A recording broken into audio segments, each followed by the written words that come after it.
함께 우리가 합독한 말씀을 가지고 우리가 되찾아야 할 것들, 이런 제목으로 함께 은혜를 나누고자 합니다.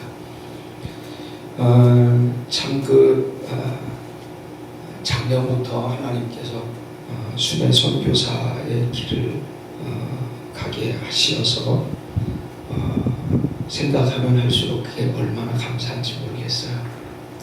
이렇게 선교를 하다 보면 우리 인생이 무엇인가 하는 것을 많이 생각하게 됩니다. 그러면서 이번에 특별히 깨달은 것은 우리 그리스도 안에서 우리의 인생은 순례자의 삶이 아닐까. 어떻게 보면 나그네와 같은 순례자의 삶을 사는 게 우리 그리스도인이 아닐까 하는 그런 생각을 합니다. 되미처 우리가 이제 제가 도착하자마자 말씀을 전해야 할 텐데 어떤 제목으로 할까 하면서 우리에게 있어서 이 본질을 잃어버리고 우리들이 살아가는 그 삶에 무슨 의미가 있을까 하는 그런 생각을 많이 했습니다. 그래서 특별히 그 창립 4주년이 벌써 되었고, 그리고 추수 감사절을 맞이하게 됐는데, 이 시점에 우리가 가장 주님 앞에서 해결해야 할 문제가 무엇일까를 생각하면서 그것이야말로 우리가 주님 안에서 뭔가 우리들의 미진한 부분으로 인해서 잃어버렸던 것이 없지 않았나, 우리의 무관심과 우리들의 또 잘못된 불신으로 인해서 잃어버린 것들이 있다면 되찾아야 하지 않겠나 하는 생각에 오늘 이러한 말씀을 나누는 것입니다. 사실 우리의 인생의 여정은 아담과 하와로부터 우리가 잃어버렸던 하나님의 형상을 되찾는 과정입니다. 뿐만 아닙니다. 우리가 이 세상에서 때로 예수 믿기 전에 방황하다가 그러면서 삶의 목적과 그리고 사명을 잃어버리면서 살아가는 경우들이 사실 얼마나 많이 있는지 몰라요. 우리 이런 부분들을 오늘 말씀을 통하여서 되찾아야 하는 것이 아닌가. 순례자의 마지막 길은 결국 하나님의 나라 아니겠습니까? 그래서 우리의 분명한 목적지는 다른 데 있는 것이 아니고 바로 하나님 나라라는 거예요. 근데 우리가 이 땅에 살면서 너무나 번잡하게 살아가면서 이런 중요한 핵심 부분들을 잃어버리고 있다면 하나님 오늘 되찾게 하여 주옵소서. 이런 마음으로 우리들이 말씀을 함께 상고한다면 큰 은혜가 있지 않겠나, 이런 생각을 해봅니다. 먼저 우리가 생각해 볼 때 이 본문을 통하여 우리가 잃어버린 것이 무엇인가 생각할 때 가장 넘버원이 되어지는 중요한 게 우리의 목자 되신 예수 그리스도를 우리는 혹시나 우리의 마음속에서 잃어버리진 않았는가. 이 말이 되지 않는 얘기예요. 우리가 그리스도인이다라고 하면 우리가 그리스도의 삶을 살아가는 것인데 그리스도를 잃어버리고 살아간다? 이거 말이 안 되지 않습니까? 근데 오늘 본문 말씀을 보면 그런 일들이 종종 벌어진다라고 하는 거예요. 오늘 이 말씀의 4절에 있는 그 상반절에 보니까 너희 중에 어느 사람이 양 100마리가 있는데 그 중에 하나를 잃으면, 이런 말씀이 있습니다. 오늘 이 본문 말씀은 잃어버린 양의 비유라고 이렇게 말을 하지만 어떻게 보면 역으로 양의 입장에서 생각을 해본다면 목자를 잃어버린 것 아니겠습니까? 우리의 목자 되신 예수 그리스도를 잃어버리고 방황하는 경우들이 너무나 많이 있다라고 하는 거예요. 성경에 보면 예수 그리스도께서 12살 소년의 때에 그 예루살렘으로 가셨는데 부모님인 마리아와 요셉과 더불어 그 예루살렘을 갔는데 그 유대 명절을 지키기 위하였습니다. 유월절을 지키기 위해서 갔다가 그 모든 일정을 마무리하시고 이제 다시금 집으로 나사렛 예수님이 사시는 동네로 되돌아가실 때 이 예수님의 부모가 예수 그리스도를 잃어버렸던 거예요. 당연히 뒤에 따라올 것으로 당연히 생각을 했는데 그 당연한 그 생각이 정말 큰 일을 일으켰던 거예요. 이제 그 후에 다시금 예수님을 찾고 다시 되돌아오긴 했지만 우리는 여기에서 예수 그리스도를 잃어버릴 수도 있구나라고 하는, 다른 사람도 아니고 그 신앙에 있어서 아주 귀한 위치에 있었던 마리아와 요셉조차도 예수 그리스도를 잃어버렸다라고 하는 그 상황을 우리는 알 수 있는 거죠. 자, 양은 그렇다면 왜 목자를 잃어버렸을까? 이런 부분을 한번 생각해 볼 필요가 있지 않아요? 그런데 그 가능성이 굉장히 크다라는 것을 우리는 말씀을 통하여서 볼 수가 있어요. 이사야서 53장 6절에 보니까 우리는 다 양 같아서 그릇 행하여 각기 제 길로 갔거늘, 이런 말씀이 있지 않습니까? 양이 가지고 있는 속성을 우리들이 가만히 살펴보면 충분히 그럴 수도 있다라고 하는 게 바로 목자인 양을 잃어버릴 수 있다라고 하는 그 가능성을 시사하는 것입니다. 특별히 양의 그 성품이나 그 특성들을 가만히 살펴보면 뭐 좋은 점들이 많이 있죠. 뭐 이 잘 아시기에 뭐 좋은 점보다는 문제가 있는 점들을 한번 생각해 보면 양은 참 고집이 엄청 세다라고 하는 거예요. 이번에 카자흐스탄 뭐 이렇게 다니면서 양을 좀 볼 기회들이 많이 있었는데 툭 하면 막 머리로만 들려고 그래요. 그것 자체가 고집이 있다라고 하는 것보다 양은 양 나름대로 아주 고집이 센 그것이 있어요. 그리고 양은 얼마나 또 겁이 많은지요. 이 양은 공격 무기가 없어요. 그저 짐승이, 사나운 짐승이 달려오면 도망가야 할 수밖에 없는데 도망가기에도 그렇게 편한 몸의 구조가 되어 있지를 않은 거예요. 이렇게 여러 가지 불편한 요소가 있어요. 그러면서도 또 양의 그 털이라고 하는 것은 먼지와 땀과 배설물로 때로는 엉켜져 있기 때문에 아주 전염병에 굉장히 취약하기 때문에 그 목자장이 언제나 양들을 케어해 줄 수밖에 없다라는 거예요. 그렇지 않으면은 양은 고집도 세서 자기 길로 가고 싶은 대로 또 가려고 하는 그런 상황 속에 중요한 목자장을 잃어버릴 수 있다라고 하는 것입니다. 성경 전체는 어떻게 보면 목자를 잃은 양들로 하여금 다시금 돌아와라 라고 하는 게 성경 전체의 주제가 아닐까 하는 그런 생각을 해봐요. 이제라도 금식하고 울며 애통하고 마음을 다하여 내게로 돌아오라. 이게 바로 선지자들을 통하여 하나님께서 계속해서 말씀 주시는 내용이 아니겠습니까? 그렇다면 우리가 과연 어디서부터 우리가 예수를 잃어버렸던 것인가? 언제부터 우리가 예수님의 마음을 섭섭하게 했었던가? 왜 내가 예수님과 관계가 이렇게 소원해졌었는가? 이런 부분들을 생각해 보는 것이 우리가 진정한 그리스도인의 삶의 모습이라는 것이죠. 그런데 생각해 보면 우리는 멀리 떨어진 곳에서 예수 그리스도를 잃어버렸다라는 게 아닙니다. 우리는 너무나도 가까운 곳에서 예수 그리스도를 잃어버렸다라고 하는 거예요.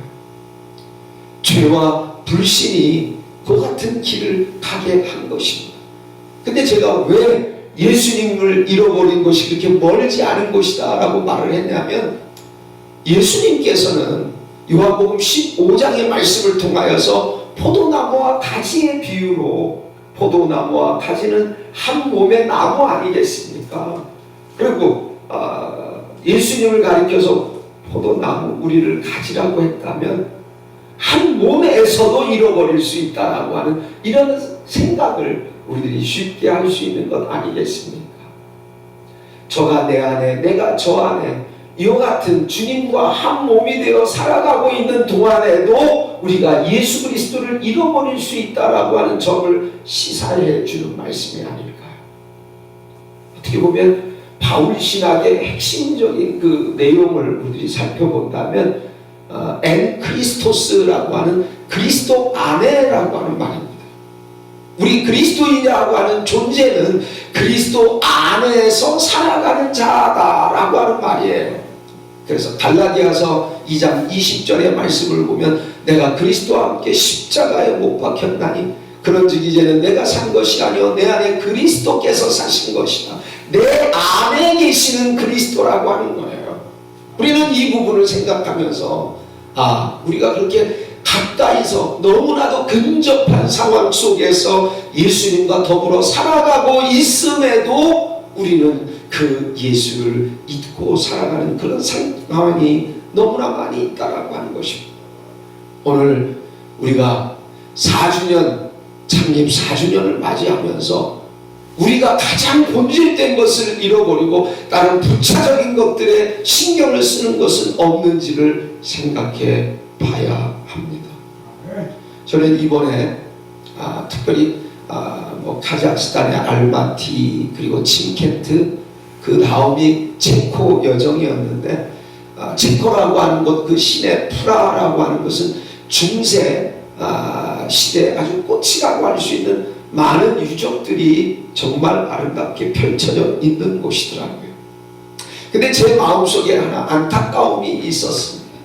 그 프라하시를 이렇게 선교사님을 그 안내원으로 해서 이렇게 다니는데 그 프라하 시내 중심부에 베들레헴 처치라는 게 있었어요.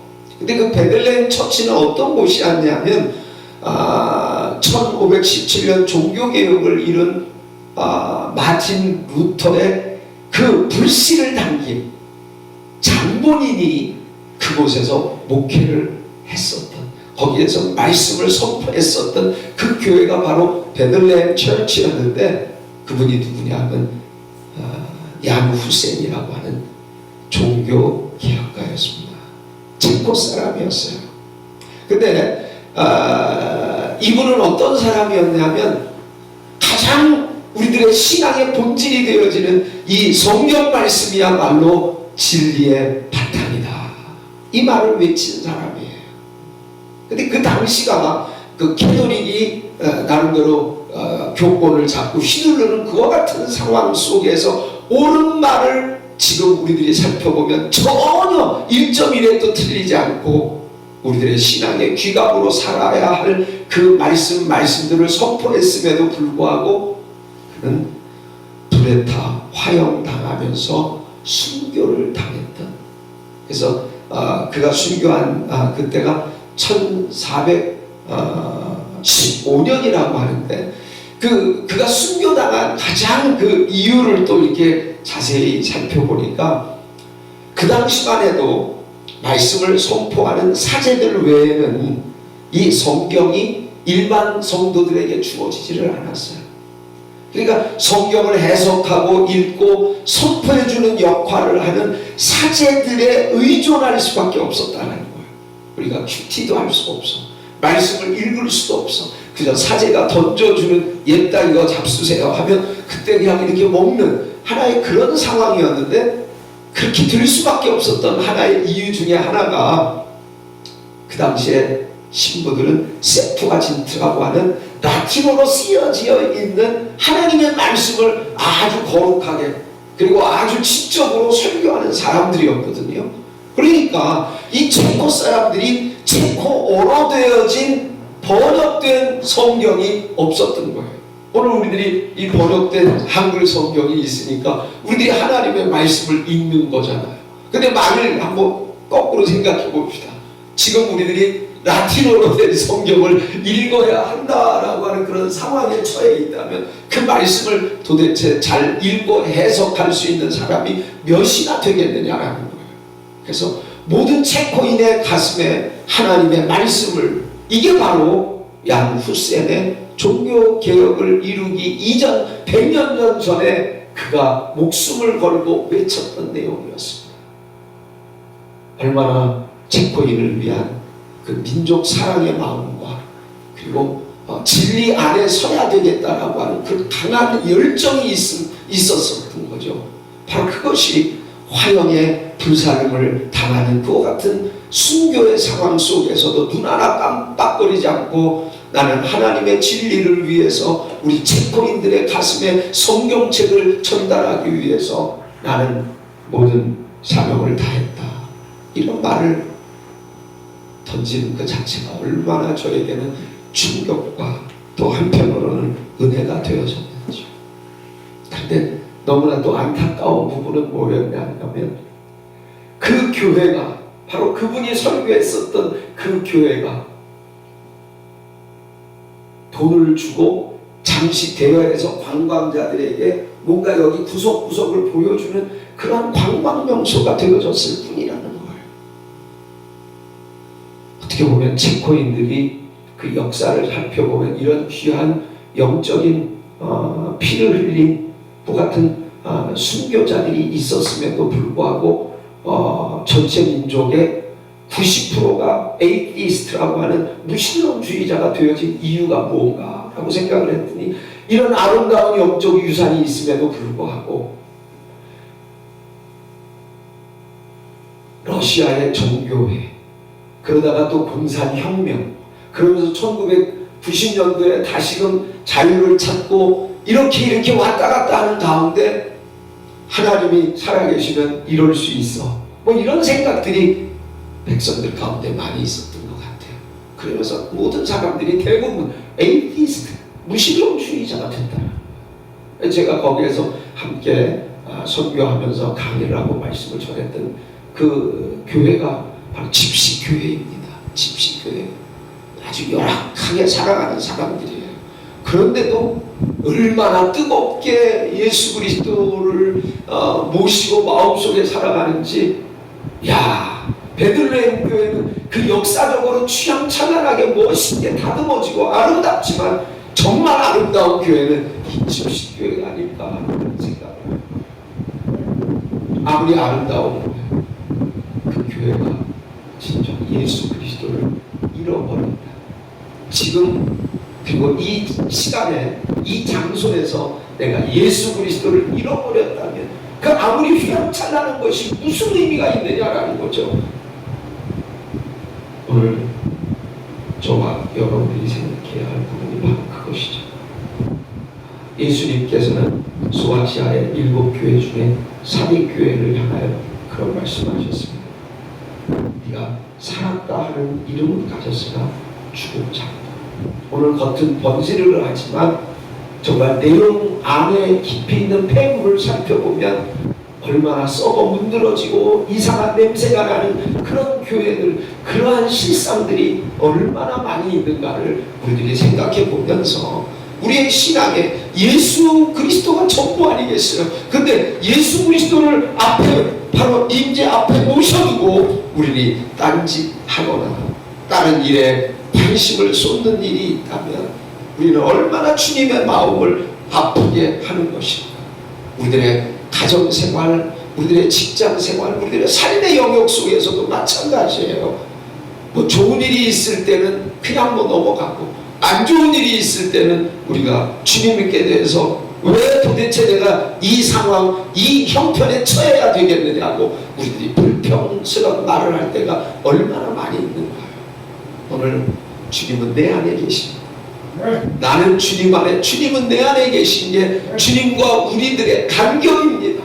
그만큼 간격이 없음에도 우리들이 예수를 잃어버린다라고 하는 이 오류를 범하는 것은 얼마나 수치스러운 일인지 모르겠어요. 오늘 이 뜻깊은 날에 우리가 다시 한번 주님 내 안에, 나는 주님 안에 계시며 교제하고 그 주님의 은혜를 우리들이 누리면서 그 진행으로 인하여 우리의 삶의 아름다운 열매를 맺게 되는 저와 여러분들이 되어야 하지 않겠습니까? 두 번째, 우리들이 이 본문 말씀을 통하여서 살펴보는 것은 우리의 영적인 자화상을 우리들이 되찾아야 되겠다라고 하는 점이에요. 왜? 그 자화상이 어떻게 되었길래 일그러졌기 때문에 그렇습니다. 오늘 4절 말씀 하반절에 보니까 99마리를 들에 두고 그 잃은 것을 찾도록 찾아다니지 아니하느냐. 우리의 목자 되신 분이 그것이다라는 거예요.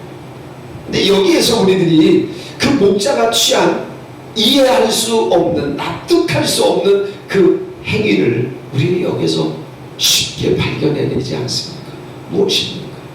잃어버린 양은 한 마리였어요. 그렇다면 남아있는 99마리의 양도 버젓이 있었다라는 거죠. 그런데 99마리의 양을 들판에다가 내버려 두고 그 잃어버린 한 마리 양을 찾기 위해서 산으로 들로 헤매 다니면서 시간과 노력과 애씀 수고를 다하지 아니하신 분이 바로 예수 그리스도셨다라는 거예요. 왜 그랬을까? 우리의 상식적으로 우리가 일반적인 논리로 이 부분을 생각을 한다면 답이 나오지를 않습니다. 왜? 목자는 여기 99마리의 양을 위해서 한 마리 양은 그냥 포기해버릴 수도 있는 것 아니냐라는 거죠. 오늘 세상의 경제적인 논리로 하면 당연히 그런 것 아니에요. 한 마리 양 찾으려고 갔다가 99마리의 양에 문제가 생기면 어떻게 했어요? 여기서 우리는 역으로 예수님의 잃어버린 양 한 마리에 대한 관심과 사랑이 얼마나 컸느냐라는 것을 읽을 수 있다는 거예요. 왜 그렇게 목자 되신 분은 그렇게 비상식적인 행동을 하셨느냐라고 합니다. 답은 간단합니다. 그 목자에게 잃어버린 양 한 마리는 어떻게 보면 전부였기 때문에 그렇습니다. 저도 아들 셋이 있고 자녀가 있고 또 우리 김준수 집사님도 이번에 또 따님도 이제 또 결혼식장에 또 따님을 출가시켜야 하는데 부모님 입장에서는 어느 자녀가 좀 모자라고 부족하고 좀 골치를 부모님들에게 많이 썩혔다 할지라도 너무나 사랑하는 오히려 아픈 손가락이 더 관심이 들여지는 것처럼 똑같아라는 거예요. 아니 예수님은 그 정도와 수준을 넘어서서 그 잃어버린 양 한 마리가 예수님에게 있어는 모든 것이었다라고 우리들이 생각할 수 있는 것입니다. 오늘 우리의 자화상이 어떻습니까? 바로 주님께서 99마리를 제쳐두고 나를 찾기 위해서 그렇게 동분서주하셨던 그 모습이 바로 나의 자화상과 일치한다라고 하는 그 점을 우리들이 이해해야 한다. 내가 그런 존재지. 내가 하는 것마다 잘 되는 게 없어. 난 뭐 그렇게 특출난 것도 없고 뭐 그런 존재 아니야. 이게 아니라는 거예요. 오늘 주님은 이런 우리들의 잘못된 우리 스스로에 대한 생각과 관념을 완전히 깨부시는 그와 같은 역할을 해주셨던 게 바로 이른 양의 본문에 나오는 이와 같은 내용이 아니겠느냐라는 그렇습니다. 오늘 우리들이 다시 한번 생각을 해봐야 될 게 주님 안에서 우리는 하나님의 형상대로 창조함을 받은 너무나도 존귀한 자들인데 이 세상이 우리를 홀대하고 또 우리를 박하게 대함으로 인하여서 우리들의 마음이 좀 상해 있을 뿐이에요. 그러니 우리는 우리의 자화상은 원래 그 모습 그대로예요. 하나님의 형상 그 자체입니다. 오늘 예수님께서 이렇게까지 우리에 대해서 관심과 사랑을 베푸시는 그 모습을 보면서 우리들의 생각을 그래서 우리 스스로에 대한 우리의 이미지를 좀 개선해야 되겠다라고 하는 거예요. 주님은 바로 우리가 얻게 될 그 구원의 기쁨을 위해서 어떻게 하셨습니까? 십자가를 참으셨고 그리고 부끄러움을 개의치 아니하셨다라고 히브리서에서 그렇게 말씀하고 계시지 않습니까? 우리 구원을 위한다면 예수님의 그 기쁨은 바로 형용할 수가 없는 거예요. 오늘 우리의 자화상이 어떻게 우리들이 되찾아야 할 것인가 이 부분을 다시 한번 생각하면서 우리의 자화상의 위치를 생각해 보십시오. 베드로전서 2장 9절에 보니까 우리들의 그 자화상이 과연 어떤 것인가를 구체적으로 명시하고 있는데 너희는 택한 족속이요 왕같은 제사장이요 거룩한 나라요 그의 소유된 백성이다. 이렇게까지 주님이 우리에게 말씀하시는 것 아니겠습니까? 요즘 일이 잘 안 풀린다, 어려움이 있다, 오히려 고난이 우리를 유익되게 해주실 수도 있다라는 거예요. 그래서 감사주의를, 우리가 추수감사주의를 맞으면서 우리가 감사할 일이 있어서 감사하는 것은 누구나 알 수 있어. 그러나 감사할 수 있는 형편이 아닐 때 우리들이 감사할 그것처럼 주님이 보시기에 아름다운 것은 없다라는 거예요. 오늘 바로 우리의 자화상, 우리라고 하는 존재를 그렇게 빚어주시고 또 지금 일그러진 자화상 속에서 헤매고 있는 우리들에게 그와 같은 잃어버린 한 마량을 찾기 위해서 애쓰고 수고하신 그 예수 그리스도의 그 모습을 우리들이 연상하면서 우리들의 마음이 회복되어지기를 주님의 이름으로 부탁합니다. 아멘. 마지막입니다. 우리는 영적 예배를 되찾아야 합니다. 영적 예배를 되찾아야 해요. 오늘 본문 말씀과 그 부분이 무슨 연관이 있겠는가 이렇게 생각할 수도 있어요. 근데 5절 6절의 말씀을 보니까 그 목자가 또 찾은즉 즐거워 어깨에 메고 집에 와서 그 벗과 이웃을 불러 모으고 말하되 나와 함께 즐기자 나의 잃은 양을 찾았노라 하리라. 이런 말씀이 있어요.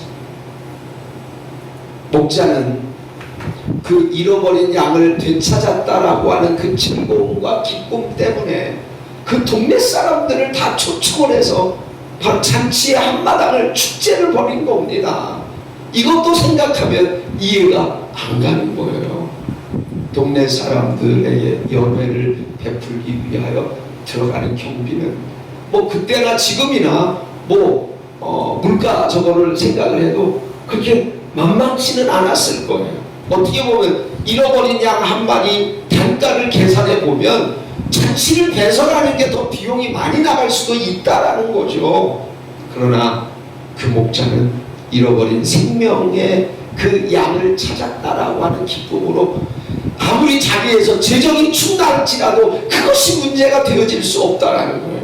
우리는 여기에서 우리 기뻐해야 할 이유를 어디에서 찾느냐면 잃어버린 한 마리의 생명을 되찾는 것, 이거야말로 예배의 핵심이 되어져야 한다라는 거예요. 오늘 예배가 그저 담임 목사님이 자화자찬하는 그와 같은 개념, 겉으로 번들어한 것들을 이루어놨고 업적을 사람들로부터 칭송받기 위해서 잔치를 벌이는 게 예배가 아니라는 거예요. 진정한 예배는 잃어버린 양이 다시금 주님 앞에 돌아옴으로 인하여 얻어지는 그 기쁨인 건데 우리는 그 기쁨을 다른 것으로 대체하려고 하는 경우들이 얼마나 많이 있겠느냐라는 거죠. 교회라고 하는 것은 에클레시아, 밖으로부터 안으로 구원받은 사람들의 모임이라고 하는 것이죠. 구원받은 사람이 자기 구원의 기쁨으로 인하여 감사와 찬양의 한마당의 축제를 벌이는 곳이 예배라는 것이죠. 그 은혜를 어찌 값으로 우리들이 매기고 환산할 수 있겠습니까? 우리가 사탄의 자녀로서 힘겨운 나날들을 과거에 보냈을 텐데 주님의 은혜로 우리들이 바로 이와 같은 예배 자리에 앉아있다라고 하는 그 자체가 얼마나 축복된 일입니까?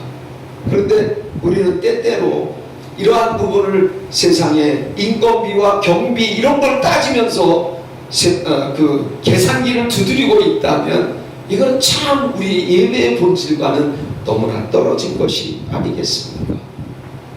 저는 생명의 교회가 4년 동안 어려움 속에서도 그 어려움에 개의치 않고 여기까지 그 길을 묵묵히 걸어온 것이 바로 이 지역을 하나님께서 구원의 하나의 방주로 삼기 위한 하나님의 선한 계획이 있고 있다라고 하는 것이죠. 그것을 마음에 두 분께서 목사님과 사모님이 품으셨기에 어려움과 역경을 잊고 여기까지 온 것이 아니겠습니까? 오늘 그러기에 가장 교회에 중요한 것은 예배인 거예요. 예배가 살아있어야 되고 예배를 통하여서 하나님이 먼저 영광 받으셔야 하고 그 예배를 통하여서 참여자들이 기쁨과 즐거움이 넘쳐나야 할 것이며 부수적으로 그 예배에 참석했더니 하나님께서 내가 가지고 있는 모든 문제에서 자유하게 해주시고 나의 질병으로부터 해방받게 하시는 이 부수적인 역사들이 이 예배를 통해서 경험되어져야 하는 것 아니겠습니까? 오늘 우리들이 이 가장 기본적이고 본질적인 것들을 우리들이 잃어버린다면 과연 우리는 어디에서 의미를 찾아야 하겠습니까? 예수님의 머리에 값비싼 향유를 부었던 그 여인의 모습을 보면 딱 매치가 되어집니다. 그 본문이 마태, 마가, 누가, 요한 사복음서 모두에 실렸다라고 하는 것은 그만큼 예수님이 그 여인의 행한 행위로 인하여서 마음에 감격함을 받으셨다라는 것을 우리들에게 그대로 입증해 보여주는 것 아니겠습니까? 자기의 전 재산이라고 할 수 있는 옥합을 깨뜨려서 그 향유를 예수님의 머리에 바르셨어요. 예수님은 이제 곧 장사 지내야 할 그날을 생각을 하시면서 그 모든 십자가의 구원의 죽음의 그 과정들을 다시금 힘을 얻고 그 힘을 얻은 가운데 다시 한번 십자가를 지실 수 있었던 것 아니겠습니까?